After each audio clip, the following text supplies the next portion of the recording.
Hello, friends. Today I'm going to begin with this My First Little House book called Summertime in the Big Woods. And we can see Laura's having a lot of fun swinging from that big, beautiful tree.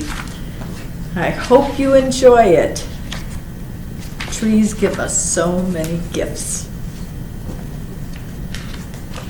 Here we see a beautiful wildflower called a trillium and our bee buddies. Trilliums are very important wildflowers we see in the forest. We have them out in our sodweedle forest or in McNaughton Park.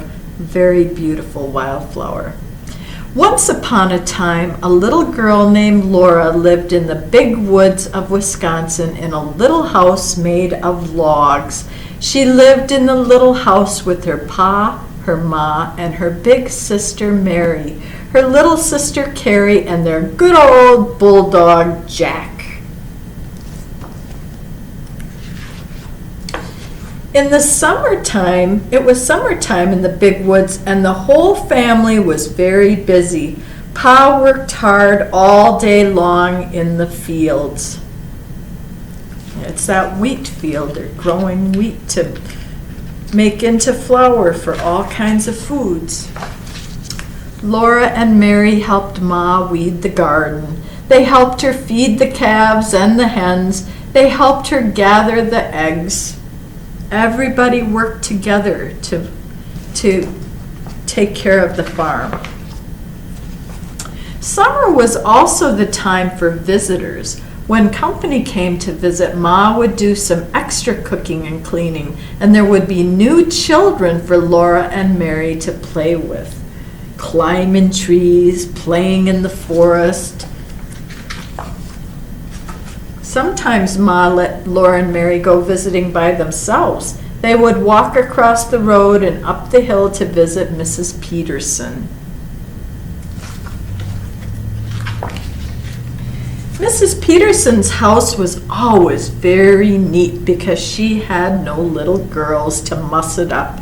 She always gave Laura and Mary a cookie when they left, and they nibbled the cookies very slowly while they walked home. And we can see the butter churn there where they make butter to bake with.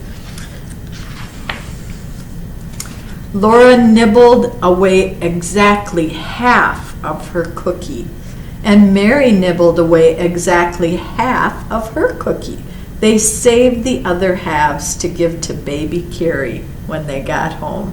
What thoughtful big sisters.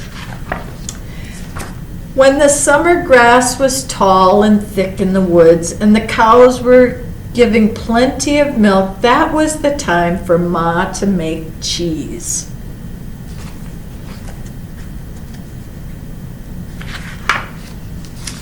Laura and Mary were always there when Ma made the cheese, helping all they could. They loved to eat bits of the cheese curd. It squeaked in their teeth, and it does. It tastes so good.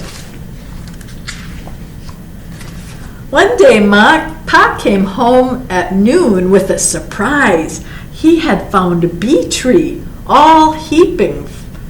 The wagon was filled with buckets and pails, all heaping full of dripping golden honeycomb.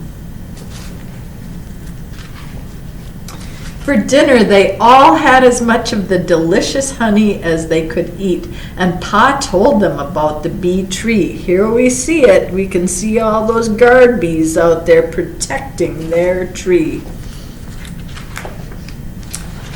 He told them that the whole tree was hollow and filled from top to bottom with honey. Wow!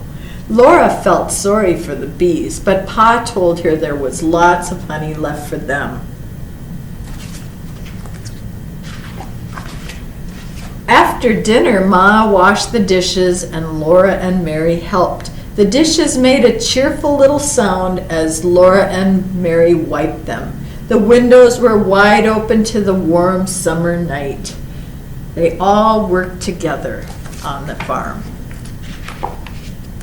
Soon Laura and Mary were tucked in their beds, listening to Pa whistling softly to himself It had been another happy summer day in the little house in the big woods. Look how cozy it is. It's a very nice place to be.